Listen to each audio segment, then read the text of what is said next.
இயேசு ஜீவிக்கிறார். சுவிசேஷ ஊழியம் வழங்கும் ஜீவ வார்த்தைகள். கிறிஸ்துவில் பிரியமானவர்களே, ஆண்டவராகிய இயேசு கிறிஸ்து நாமத்தில் உங்களை யாவரையும் அன்போடு வாழ்த்தி வரவேற்கிறோம். இயேசு ஜீவிக்கிறார் ஊழியத்தின் சார்பாக ஜீவ வார்த்தைகள் நிகழ்ச்சிக்கு வந்திருக்கிறவங்களை கர்த்தர் ஆசீர்வதிப்பாராக. ஒவ்வொரு வாரமும் இதே நேரத்தில் இந்த வார்த்தைகளை கேளுங்கள், அநேகரை கேட்க செய்யுங்கள். ஊழியத்தில் பயன்படுத்த விரும்பினாலும் எங்களுடைய வெளியீடுகள் தேவையானாலும் எங்களோடு தொடர்பு கொள்ளுங்கள். நாம் ஒருமித்து அவர் நாமத்தை உயர்த்துவோமாக. அவர் தமது வசனத்தை அனுப்பி அவர்களை குணமாக்கி அழிவுக்கு தப்புவிக்கிறார் என்ற வார்த்தையின்படி இந்த வார்த்தையை விசுவாசத்தோடு ஏற்றுக்கொள்கிற ஒவ்வொருவருக்குள்ளும் அதிசயங்கள் நடக்கும் என்பதிலே சந்தேகமே இல்லை. இந்த நாளிலும் தேவன் நமக்கு தருகிற வார்த்தையை நான் வாசிக்கிறேன், ஜெபத்துடன் கேளுங்கள். லூக்கா சுவிசேஷம் 12ஆம் அதிகாரம் 7ஆம் வசனம்.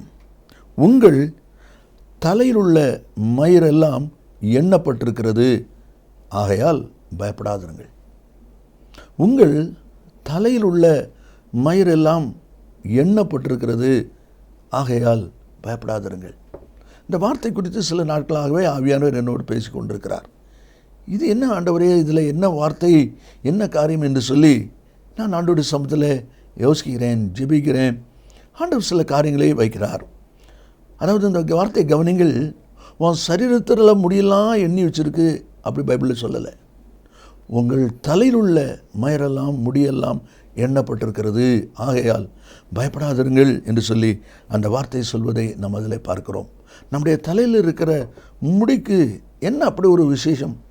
ஏன் ஆண்டவர் நம்முடைய சரீரத்தில் இருக்கிற முடியெல்லாம் எண்ணலை, தலையில் இருக்கிற முடியை மட்டும் ஏன் எண்ணி வச்சிருக்கிறார் என்று சொல்லி வேதத்திலிருந்து சில அனுபவங்களை நாம் வாசிக்க போகிறோம். எபேசியர் நிருபத்தில் நாம் வாசிப்போமானால் 4வது அதிகாரம் 15வது வசனத்தை நாம் வாசிக்கும்போது அதிலே சொல்லப்பட்டிருக்கிறது, சத்தியத்தை கைக்கொண்டு தலையாகிய கிறிஸ்துவுக்குள் எல்லாவற்றிலேயும் நாம் வளர்கிறவர்களாக இருக்கும்படியாக அப்படி செய்தார்.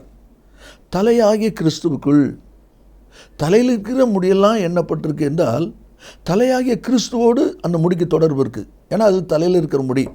அப்படின்னா தலையாகிய கிறிஸ்துவோடு இணைந்திருக்கிற, கிறிஸ்துவோடு சேர்ந்திருக்கிற, கிறிஸ்துவோடு தங்களை ஒப்பு கொடுத்திருக்கிற என்கிற வார்த்தை அதில் வருகிறதை நாம் பார்க்கிறோம். கொலோசியருக்கு பவுல் நிருபம் எழுதும்போது 2வது அதிகாரத்தில் 6வது வசனத்தை நான் வாசிக்கும்போது, நீங்கள் கர்த்தராகிய கிறிஸ்து இயேசுவை ஏற்றுக்கொண்டபடியே அவருக்குள் வேர் கொண்டவர்களாகவும் அவர் மேல் கட்டப்பட்டவர்களாகவும் அவருக்குள் நடந்து கொண்டு என்று வாசிக்கிறோம். அப்படியானால் கிறிஸ்துவோடு இணைந்திருக்கிற, கிறிஸ்துவோடு இசைந்திருக்கிற ஒரு வாழ்க்கை அதில் காண்பிக்கப்படுகிறதை, சொல்லப்படுகிறதை நாம் அதில் பார்க்கிறோம். அப்போஸ்தலர் 27வது அதிகாரத்தில் கப்பல் பிரயாணம் மிகவும் நெருக்கமாக முடிந்து மிகுந்த பிரயாசத்தோடு ஒரு கரையில் வந்து சேர்ந்த பொழுது பவுல் சொல்கிறாரு, நீங்கள் எல்லாரும் ஒருமுறைப்பட்டு புசியுங்கள், நாம் கரையேறுவதற்கு அது ஏதுவாயிருக்கும். உங்கள் தலையிலிருந்து ஒரு மயிரும் விழாது அப்படின்னு சொன்னால் ஒருவரும் நாம் மரித்து போக மாட்டோம், எல்லாரும் கரை சேருவோம். ஏனென்றால் 20ஆம் வசனத்தில் எல்லாரும் சொல்கிறாங்க, தப்பி பிழைப்போம் என்கிற நம்பிக்கை முழுமையும் அற்று போயிற்று. ஆனால் கடைசி வசனத்தில் வாசிக்கிறோம், எல்லாரும் தப்பி கரை சேர்ந்தார்கள். ஆச்சரியமான ஒரு செயல் நடைபெறுவதை பார்க்கிறோம். அந்த வசனத்தில் சொல்லப்பட்டிருக்கிறது, உங்கள் தலையிலுள்ள மயிரெல்லாம் எண்ணப்பட்டிருக்கிறது, ஆகையால் பயப்படாதிருங்கள். முதலாவதாக லூக்கா சுவிசேஷம் 21ஆம் அதிகாரம் 18வது வசனத்தை நாம் வாசிக்கும்போது அதில் சொல்லப்பட்டிருக்கிறது, உங்கள் தலைமயிரில் ஒன்றாயிலும் அழியாது. அப்படியானால் தலையில் இருக்கிற அந்த முடியோடு தேவனுடைய வார்த்தை இருக்கிறது, தேவனுடைய வார்த்தை இருக்கிறது, ஒன்றும் அழியாது.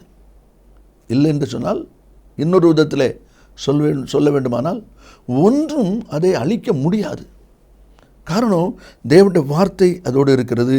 ஒருவேளை முடி என்பது ஒரு அற்பமான காரியமாக நமக்கு தெரியும், சாதாரணமானது, அற்பமானது, யாரும் அதை ஒரு பொருட்டாக நினைப்பதும் இல்லை. அப்படிலாம் நம்ம யோசிக்கிறோம். நாம் ஒருவேளை எப்படி யோசித்தாலும் தேவன் அதில் ஒரு விசேஷத்தை வைத்திருக்கிறார். அப்போஸ்தலர் 4ஆம் அதிகாரம் 13ஆம் வசனத்தில் பிரதான ஆசிரியர், வேதபாரகர் இவங்கெல்லாம் பார்க்குறாங்க, பேதுரு, யோவான் இவங்கெல்லாம் பேசுகிற அந்த தைரியத்தை பார்த்து ஒருத்தர் பேசுகிறாங்க. எப்படி இவங்க பேசுகிறாங்க, இவங்களால் எப்படி பேச முடியுது, இவங்க பேதமை உள்ளவர்களாச்சுதே. அப்போ அதில் ஒருவர் சொல்கிறாங்க, அவர்கள் இயேசுவுடனே கூட இருந்தவர்கள். ஹல்லேலூயா. இயேசுவுடனே கூட இருந்தவர்கள்.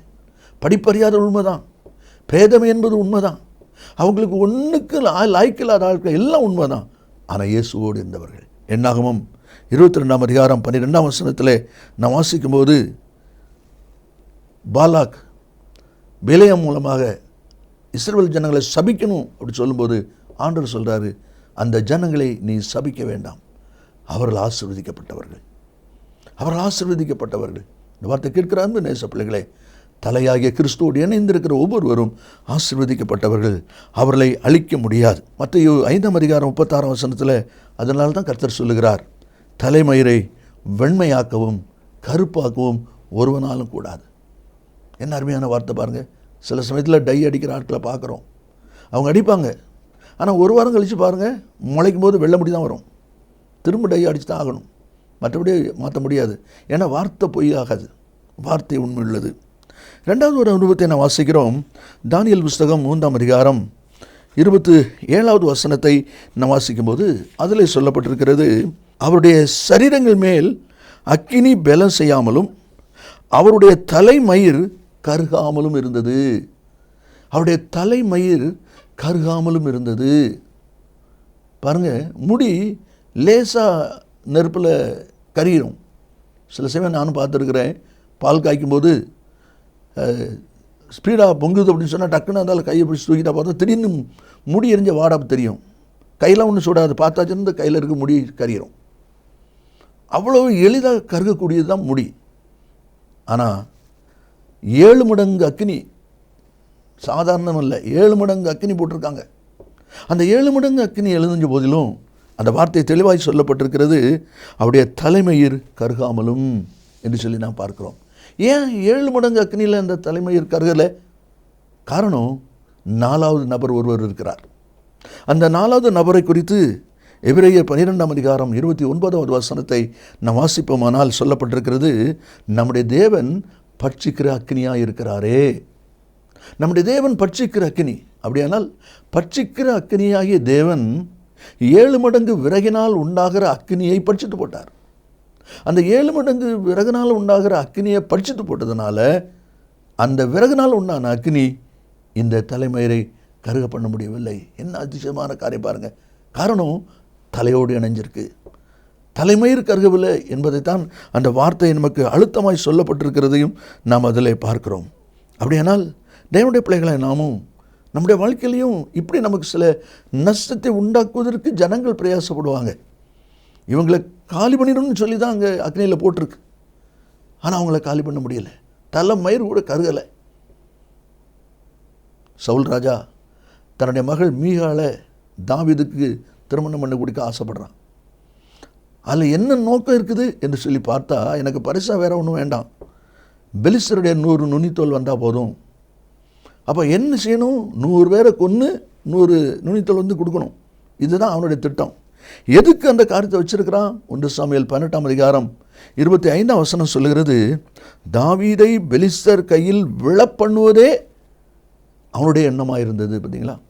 அதுக்கு தான் அவன் செஞ்சான். ஆனால் அவன் 200 பேரை கொண்டு எண்ணிட்டான். என்ன ஆச்சரியமான ஒரு காரியம் பாருங்கள். தேவனுடைய வார்த்தை அதான் அதில் சொல்லப்பட்டிருக்கிறது, தலைமயிர் கருகாமலும் என்று பார்க்குறோம். முருதைக்காய்க்கு விரோதமாய் தூக்குமரம் செய்யப்பட்டது. ஆனால் நடந்தது என்ன? முருதைக்காயில் தூக்கப்படவில்லை. காரணம், தலையாகிய கிறிஸ்துவோடு இணைந்திருக்கிறவங்களுக்கு எந்த ஒரு எதிர் சக்தியும் தீய சக்தியும் ஒன்று செய்ய முடியாது. ஆனால் வாழ்க்கையில் துன்பங்கள் வரும், வேதனைகள் வரும்.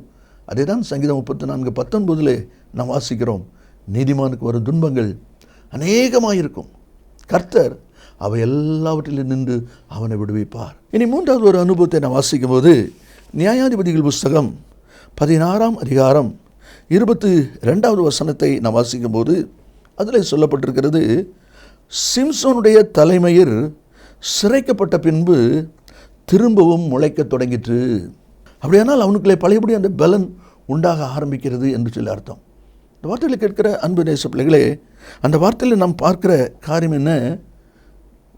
முடி எப்படி தலையில் திரும்ப வளர்கிறதோ அதே போல் ஆண்டவர் முடியெல்லாம் எண்ணப்பட்டிருக்கு என்று சொன்னால் உன் வளர்ச்சியை கர்த்தர் கவனிக்கிறார். உங்களுடைய பிள்ளைகளுடைய வளர்ச்சியை கர்த்தர் கவனிக்கிறார். உங்களுடைய கையின் பிரயாசத்தில் வளர்ச்சியை கர்த்தர் கவனிக்கிறார். ஒருவேளை சத்துரு அது வழியாக சோதனை அதன் வழியாக வேதனை கொண்டு வரும்படி அவன் பிரயாசப்பட்டாலும் தேவன் அதை கவனிக்கிறார். ஏனென்றால் தேவனுக்கு அதனோடு உடன்படிக்கை இருக்கிறது. ஒருவேளை சில நேரங்களிலே கர்த்தர் மறந்துட்டாரோ, ஆண்டவருடைய சமூகத்தில் என் ஜெபம் எட்டலையோ என்கிற பல கேள்விகள், பல எண்ணங்கள் உங்களுக்கு உண்டாகலாம். ஆனால் தெளிவாய் அறிந்து கொள்ளுங்கள், கர்த்தர் உங்களுடைய தலையில் மயிரெல்லாம் எண்ணப்பட்டிருக்கிறது. உங்களுடைய வளர்ச்சியின் காரியங்களை கர்த்தர் கவனித்து கொண்டே இருக்கிறார். நீங்களும் உங்களுடைய கையின் பிரயாசத்திலும், உங்களுடைய ஊழியத்தின் காரியம், உங்களுடைய குடும்பத்தின் காரியம், உங்களுடைய பிள்ளைகளுடைய காரியம், உங்களுடைய எதிர்கால நன்மை, இவை எல்லாவற்றிலும் வளர்ச்சியிலே தேவனுடைய கவனம் இருக்கிறது என்பதை நீங்கள் மறந்து போகக்கூடாது. ஒருவேளை மறந்து போவது போல சில காரியங்கள் உங்களுக்கு தென்படலாம். இப்பொழுது அறியாய், இனிமேல் அறிவாய். ஏன் ஆண்டவர் சில சமயத்தில் மௌனமாக இருக்கிறார் என்பது நம்முடைய மனுஷீக அல்லது மாம்சீக அறிவுக்கு அது புரியாது. ஏற்ற வேலை வரும்போது தான் தெரியும், இதுக்கு தான் கர்த்தர் விதமாக இருந்திருக்கிறார் என்பதை அப்பொழுதுதான் நாம் அறிய முடியும். எபிரேயர் 6:14 நிச்சயமாகவே நான் உன்னை ஆசீர்வதிக்கவே ஆசீர்வதித்து உன்னை பெருகவே பெருக பண்ணுவேன். இதுதான் தேவனுடைய வார்த்தை. நிச்சயமாகவே நான் உன்னை ஆசீர்வதிக்கவே ஆசீர்வதித்து உன்னை பெருகவே பெருக பண்ணுவேன் என்பது ஆண்டவருடைய வார்த்தை. காரணம், நம்முடைய வளர்ச்சியிலே அவர் கரிசனை உள்ள தேவனாக இருக்கிறார். யோபின் புஸ்தகம் 14ஆம் அதிகாரம் 7வது வசனத்தை நான் வாசிக்கும் போது, மரம் வெட்டி போடப்பட்டாலும் திரும்ப தழைக்கும், அதன் கிளைகளும் இளம் கிளைகள் துளிர்க்கும். பார்த்தீங்களா, மரம் வெட்டினாலும் திரும்ப அது முளைக்கிறதையும் அது துளிர்க்கிறதையும் நம்ம பார்க்குறோம். அதே போல் வெட்டப்பட்ட அனுபவங்கள் வந்தாலும் வளர்ச்சி உண்டாகவில்லை, சந்தேகமே இல்லை. கடைசியாக நாம் வாசித்து முடிப்போம். நியாயாதிபதிகள் 16ஆம் அதிகாரம் 17வது வசனத்திலே சொல்லப்பட்டிருக்கிறது. அவனுடைய நசரேய பொருத்தனை குறித்து நாம் அதில் வாசிக்கிறோம். அவன் சொல்லுகிறான், நான் என் தாயின் கற்பத்தில் பிறந்தது முதல் தேவனுக்கென்று நசரேயன் ஆனவன். என் தலை சிரைக்கப்பட்டால் என் பலம் என்னை விட்டு போகும். அப்படியானால் நசரேய பொருத்தனை உள்ளவன் என்று சொல்லி பார்க்கிறோம். 13வது அதிகாரம் 5வது வசனத்தை நான் வாசிக்கும் போது அதிலே சொல்லப்பட்டிருக்கிறது. தூதன் வந்து சொல்லும் பொழுது, மனோவன் மனைவிடத்திலே சொல்லும் பொழுது, அவன் தலையின் மேல் சவரகங்கத்தி படலாகாது என்று சொல்வதை நாம் அதிலே பார்க்கிறோம். அவன் தலையின் மேலே சவரகங்கத்தி படக்கூடாது என்று சொல்லி அதே போல தான் அந்த வார்த்தை சொல்லப்படுகிறதையும் நாம் அதில் பார்க்கிறோம். அப்படியானால் அந்த தலைமயிரோடு கூட தேவனுக்கு ஒரு உடன்படிக்கை இருக்கிறது. சவரகங்கத்தி படக்கூடாது. அப்படியானால் ஆண்டவர் கிறிஸ்துவாகிய தலையாகிய கிறிஸ்துவோடு இணைந்திருக்கிற ஒவ்வொருவரோடும் உடன்படிக்கை இருக்கிறதை நாம் அதில் பார்க்கிறோம். அதே தான் தேவனுடைய வார்த்தையில் வாசிக்கிறோம். என்னாகம 6ஆம் அதிகாரத்தை நீங்கள் வாசித்து பாருங்கள். அதில் நசரேய பொருத்தனை குறித்து அநேக அனுபவங்கள் சொல்லப்பட்டிருக்கிறது. அப்படியானால் உங்கள் வாய் திறந்து தேவனிடத்தில் நீங்கள் எதை சொல்கிறீங்களோ அதை நிறைவேற்ற விஷயத்தில் கவனமாக இருங்க. எப்தா சொல்லுகிறான், என் வாய் திறந்து நான் சொல்லிவிட்டேன், அதை நான் மாற்றக்கூடாது. பேலேயாம் சொல்கிறார், என்னாகமம் 24:12 பாலாக் தன் வீடு நிறைய வெள்ளியும் பொண்ணும் எனக்கு கொடுத்தாலும் நான் என் மனதாய் நன்மையாயிலும் தீமையாயிலும் செய்கிறதற்கு கர்த்தரின் கட்டளையை மீறக்கூடாது. அவர் சொன்னதை செய்வேன். இந்த ஒரு தீர்மானம் நமக்கு தேவை. அவனுடைய வார்த்தை சொல்கிறது, உங்கள் தலையில் உள்ள மயிரெல்லாம் எண்ணப்பட்டிருக்கிறது. தலை என்பது கிறிஸ்து. அப்போ கிறிஸ்துவோடு இணைந்திருக்கிற அனுபவத்தில் இருக்கிற ஒவ்வொருடைய காரியத்திலையும் அங்கே ஆசீர்வாதமும் மேன்மையும் இருக்கிற காரணம், தேவனுடைய வார்த்தையின்படி ஒன்றும் அழிந்து போகாது. அந்த தலையில் இருக்கிற முடியோடு கர்த்தருடைய வார்த்தை இருக்கிறது, ஒன்றும் கருகி போகாது. தேவனுடைய வார்த்தை சொல்வதை நம்மால் அறிய முடிகிறது. சிரைக்கப்பட்ட பின்பு அதில் வளருகிறது. வளரும்போது பலன் உண்டாகிறது. மாத்திரமல்ல, அவன் நசரேய பொருத்தனை உடன்படிக்கை உள்ளவன். இந்த வார்த்தை கேட்கிற அன்பு நேச பிள்ளைகளே, தலையாக கிறிஸ்துவோடு இணைக்கப்பட்ட வாழ்க்கை நீங்கள் செய்வது உண்மையானால் உங்களுடைய காரியத்தை யாரும் அழிக்க முடியாது. யாராலும் அதை தடுத்து நிறுத்த முடியாது. நீங்கள் வளருவீர்கள், நீங்கள் பெருகுவீர்கள். நாம் ஜெபிப்போமா? இயேசு சீக்கிரம் வரப்போகிறார். நல்ல பிதாவை மன்னியோடு துதிக்கிறோம். உம்முடைய வார்த்தை ஆம் என்றும் ஆமேனும் இருப்பதற்காக ஸ்தோத்திரம். இந்த வார்த்தை கேட்டிருக்கிற ஒவ்வொருவருக்குள்ளும் இந்த நாளிலே இதுவரை இல்லாத ஒரு பலன் உண்டாவதற்காக ஸ்தோத்திரம். அச்சர் இயேசுவின் நாமத்தில் பிதாவே, ஆமேன் ஆமேன். கர்த்தர் உங்களை ஆசீர்வதிப்பாராக. ஆமேன். மேலும் விவரங்களுக்கும் உங்கள் ஜெப தேவைகளுக்கும் நீங்கள் எங்களோடு தொடர்பு கொள்ள வேண்டிய முகவரி, ஜீசஸ் லிவ்ஸ் காஸ்பல் மினிஸ்ட்ரீஸ், சகோதரர் John M Jeyaraj, 123A Dohnavur road, Mavadi, Nellai மாவட்டம், தென்னிந்தியா 627107. செல்போன் 9443113292.